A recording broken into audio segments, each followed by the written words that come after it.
शुभ सकाळ. कशा आहात सर्वजण? बरे आहात ना? तर आजचा हा व्लॉग सकाळचा लवकर उठून मी लागलेली आहे कामाला. कारण आज थोडासा बेत वेगळा आहे. दररोज भाजी-पोळी असते.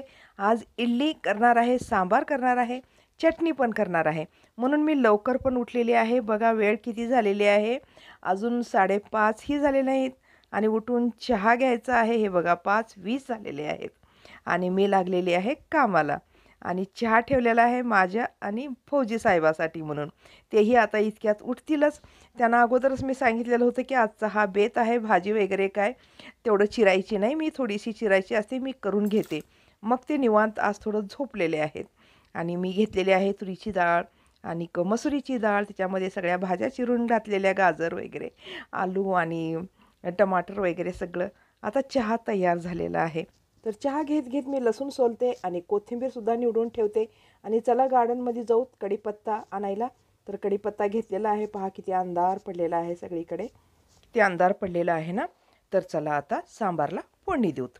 आणि सांबारमध्ये मी घातलेलं आहे सर्व काही. तेल घालते, जिरे घालते, इकडे मीठ, मिरची, हळद, काळा मसाला थोडा आणि घरकुल मसाला थोडा, चिंच घालायची, कढीपत्ता घातले, वाटण करून घातले तेलामध्ये, कोथिंबीरसुद्धा घातले आणि त्यामुळे खूप मस्त असं सांबार होणार आहे. आता मी शिजलेली डाळ जे मिक्स करून ठेवलेली आहे ते ह्याच्यामध्ये ओतणार आहे. आणि झाले बघा सांबार तयार. कारण वेळ नसतो, लवकर लवकर करणंच फार गरजेचं असतं. कारण 7ला शाळा असते, 7ला म्हणजे घर सोडावं लागतं मला. म्हणून मी लवकर लवकर कामाला लागलेले आहे. थोडाही कोणत्याही गोष्टीमध्ये थोडासा वेळ झाला ना, मग पुढे मला सगळ्याच कामाला वेळ होणार आहे. आता तवर इकडे इडली पण ठेवते, मग नंतर चटणीची तयारी करते. आता इडली घालून ठेवलं म्हणजे ते शिजत राहील. आणि इकडं मी भाजून ठेवलेले आहे शेंगदाणे वगैरे.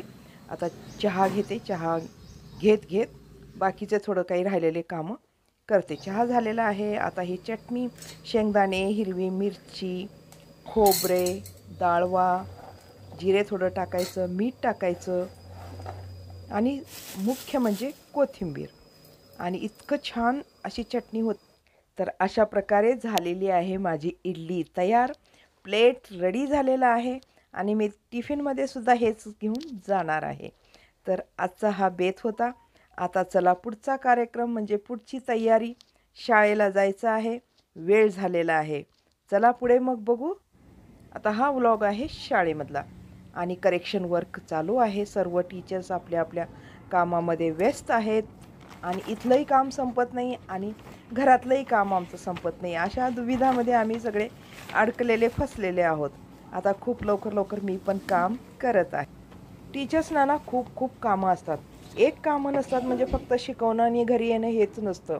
सारखं त्यांचे परीक्षा घ्यावं लागतात, सारखे त्यांचे पेपर तपासावे लागतात, त्यांच्याकडे पूर्ण लक्ष द्यावं लागतं. म्हणजे शाळा म्हणजे काय फक्त ज्ञान देणं हेच नाही, त्यांना सुधारणंसुद्धा असतं. तर कसं सुधारावं मुलांना हे सुद्धा खूप मोठा प्रश्न असतो. आता मी चाललेली आहे वर्गाकडे. आता बताओ आरुष तुम्हारी क्या क्या है? नंतर बघा मी हे आरुष नावाचं ये मुलगा आहे मोनालिसा है नववीला, क्या? आणि त्याची ड्रॉइंग मी तुम्हाला दाखवते. Harry Potter. हाँ, बताते भी जाना. इधर मानवजीत भी बैठा हुआ है. हाँ. ये मैंने कोशिश की थी बंदर बनाने की, पर अच्छा नहीं बना. अच्छा. ये मैंने दिखाया है कि इसमें कैसे हमारी बुरी आदतें हमारी अच्छी चीज़ को बुझाने की कोशिश करती है. अच्छा.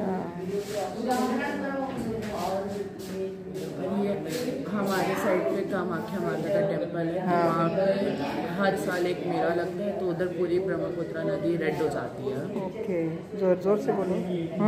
और ये मैंने विजार्ड बनाया है. अच्छा, बहुत सुंदर बनाए हो. और ये अभी पूरी बनानी है. अच्छा, बनानी है. अशा प्रकारे मुलांकडे खूप काही कला असते. फक्त त्या कलेला वाव मिळणं महत्त्वाचं असतं. आणि इकडे पहा अभ्यास न करणारी मुलं, फक्त मस्ती. रहने दो. हाँ, ऑनलाइन भी करते. हाँ, टैब भी मिला है तुमको? है इधर आ. ठहर इधर तुम भी. मैम मेरे को मैम वो देना तीसरा दीदी को बुलानी है. जा. हाँ. मैम दीदी जब मैं बोलता पढ़ाई के लिए नेट चाहिए, टैब मुझे देती भी नहीं है मुझे, और जब टाइम नहीं था मैं फ़ोन मांगता हूँ तभी फ़ोन नहीं देते थे। उसके लिए मैंने बोला एक दिन नेट देखे के कस्टमर आए थे हमारे घर पे, वो दी नहीं देती है और मेरा हाईलाइटर लेते हैं। तो तुम हाइलाइटर पर गुस्सा निकालते हो, वो दी। मैंने उसको तोड़ा ही नहीं। टैब भी तोड़ दोगे तुम? मैं टाइप ही गुस्सा इतना है तुम्हारे को कि कुछ भी, अभी मम्मी बोली ना, कुछ भी चीज़ें उठा लेते हो, फेंक देते हो, ये गलत है कि नहीं? क्यों ऐसा करते हो बताओ, क्यों ऐसा करते हो? इतना गुस्सा क्यों आता, क्यों है तुमको दीदी के ऊपर? बोल देना दीदी मेरे को चाहिए, मेरे को दे दो, बोल देना। बोलना तो भी नहीं सुनती। पापा भी नहीं सुनते, किसी तुम्हारी नहीं सुनते बिल्कुल, मम्मी भी। सुनती है, हाँ सुनते हैं। हाँ, फिर पापा को बता रहे देखो कितने मार्क्स आए तुम्हारे, कितने मार्क्स आए बताओ, मैंने आंसर शीट देखा था। तुम्हारे मार्क्स कितने आए बताओ? क्यों नहीं पढ़ रहे हो? हाँ, क्यों नहीं लिख रहे तुम कौन से हैंडराइटिंग कौन सी अच्छी है और कौन सा अच्छा लिखे हो? हाँ, अच्छा लिखना ना, बताओ तुम्हारे को कितने मार्क्स है, कितने कम मार्क्स आए? क्यों? ये क्लास में मस्ती करते हो, ध्यान नहीं देते हो इसलिए। हाँ, फिर वो जो मेरा एक तुम एक जगह बैठ के तो लिखते ही नहीं, रेवा पे दोनों को छोड़ते मैं हो। मुझसे पूछो मैम, रेवा पे है ना, बार बार मेरा सामान लेकर तोड़ देते हो। और मैम मैंने सैम का एक पेन लिया था, उसमें चोरी कर लिया वो पेन, अभी उसको तुम लोगों के कंप्लेंट खत्म नहीं होते, पढ़ाई कब करोगे बताओ? कंप्लेंट एकदम बाजू में रख दो, उसको निकाल दो, वो मन से निकाल दो, एक भी कंप्लेंट नहीं रखना। स्कूल आना, पढ़ाई पे फोकस रखना, अच्छे से पढ़ाई करना, बस यही दिल मन में रखना। इसने ये किया, उसने वो किया कि तो आपकी पढ़ाई लॉस होती है, देखो मैं बता रही हूँ। नहीं तो अभी तुम्हारे भी पेरेंट्स को फ़ोन करते हो, देखो, ठीक है? जो पाहिलात ना कशी मस्ती करतात मुलं. कोण कोण लहानपणी असं केलेलं असेल आठवण करा. हां, तर मी आता आलेली आहे घरी आणि आ गई क्या नागमा? जल्दी आ गई आज। अब रख के जाते बोले ना, रख के जाते। खाना बनाते इधर ही आ गई। और खाना बनाए, खाना भी बनाई? वो उनके पास 12 बजे होते हैं। अच्छा, उनके पास बना के आई। अभी तक उधर बना के, दीदी नहीं आई आज? दीदी को कमर में दर्द हो रहा है। फिर कैसे करेगी दीदी, ऐसे हो रहा है? ज़्यादा काम नहीं करे, पहला करे, बेटा गया जब से जरा नाजुक हो गया। तर अशा प्रकारे आजचा हा दिवसाचा व्लॉग होता. तर इथंच संपवते मी आजचा व्हिडिओ. आवडला तर तुम्ही नक्की लाईक, शेअर, कमेंट्स करा आणि नवीन असाल तर सबस्क्राईब करायला विसरू नका. भेटू पुढच्या व्हिडिओमध्ये.